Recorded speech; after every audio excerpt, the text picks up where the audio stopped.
ফু দিলে নাকি সাইকেলে হাওয়া দিলে সত্যি কথা কাউতে। তুমি যে পরীক্ষা দিতে চাও হ্যাঁ, মোমবাতি 1 ঘন্টা গোলক খাতা কেতে কি পরীক্ষায় কিবা করে দিতাম আমি বুঝতে পারছি না। আব্বা ব্যস্ত বেরিয়ে আসেন, আমার পরীক্ষা লেট হয়ে যাচ্ছে।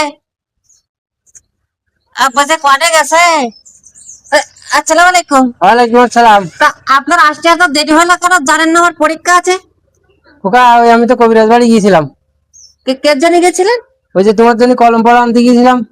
ও, দেখেছেন আর আব্বার কত একটা ইয়ে আছে, মানে আমার প্রতি কি যত্ন। আব্বা এই একটা কলমে কি হবাইনি? হ্যাঁ এটা হয়ে যাবে নি। এতে আমার পরীক্ষা হবাইনি? হ্যাঁ এতে পরীক্ষা হবে খোকা। আব্বা বলেন। তুমি যে পরীক্ষা দিতে চাও হ্যাঁ, মোমবাতি 1 ঘন্টা গোলক খাতা কেতে কি বুঝতে বললাম না। আব্বা আপনি বুঝতে পারবেন না, মানে এখন 2026 সাল তো, এটা স্মার্ট যুগ।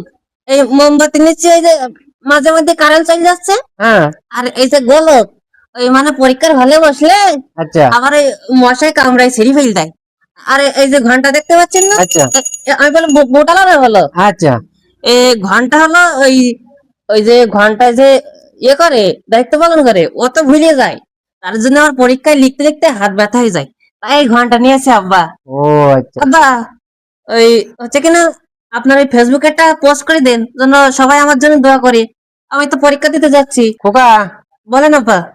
তোমার ফেসবুকে পোস্ট করেছাও? তোমার তো অনেক ফ্রেন্ড আছে। আব্বা আমি এই এই এই এই বাড়িতে বেরোনোর আগেই পোস্ট করে দিচ্ছি আব্বা। ওরা দোয়া করে দিলে আমার পরীক্ষা ভালো হবে তাই। ও আচ্ছা তাহলে আব্বা আমার মাথায় একটু ফুঁদে দেন।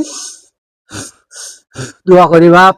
খোকা তুমি ভালো তাহলে পরীক্ষা দিও। আব্বা থাকে, তাহলে তুমি ভালো থাকেন, আমি পরীক্ষা দিতে যাচ্ছি। আচ্ছা ঠিক আছে যাও। ঠিক আছে, সব প্যারাবেগ আমার কাছে প্যারাবেগ নেই, সব আজকে ফুল। আজকে কত সুন্দর যে পরীক্ষা। আমি নূর, তুই কখন যাচ্ছি এইসব? আসসালামু আলাইকুম। ওয়ালাইকুম আসসালাম। তাই সব আজকে কিনে আমার এই পরীক্ষা শুরু হচ্ছে, এক্সাম, যাকে পরে এক্সাম। এক্সাম হ্যাঁ, না এক্সাম? এক্সাম। শোন, আমার পরীক্ষা দিলে পরে আমার আব্বা বলেছে কি আমারে বিয়ে দিয়ে দিবে। তাই আমি ভালো করে পড়ালেখা করে পরীক্ষা দিতে যাচ্ছি। আর এই যে কলমটা দেখতে পাচ্ছ না, এটা আমার আব্বু কবিরাজ বাড়ি থেকে পড়ে এনেছে। শুন, তো পরীক্ষা দিচ্ছে মশার কয়েল, ঘন্টা, তারপরে এইসব এই মোমবাতি কি এসব এখন বাবু তুমি তো বোঝো না, এখন হলো আমাদের স্মার্ট বাংলাদেশ আর 2026 সাল, এসব গুলো পরীক্ষায় লাগে। তুমি থাকো, আমার জন্য দোয়া করে দিও। তাহলে থাকো বাবু, একটু ফুদে দাও।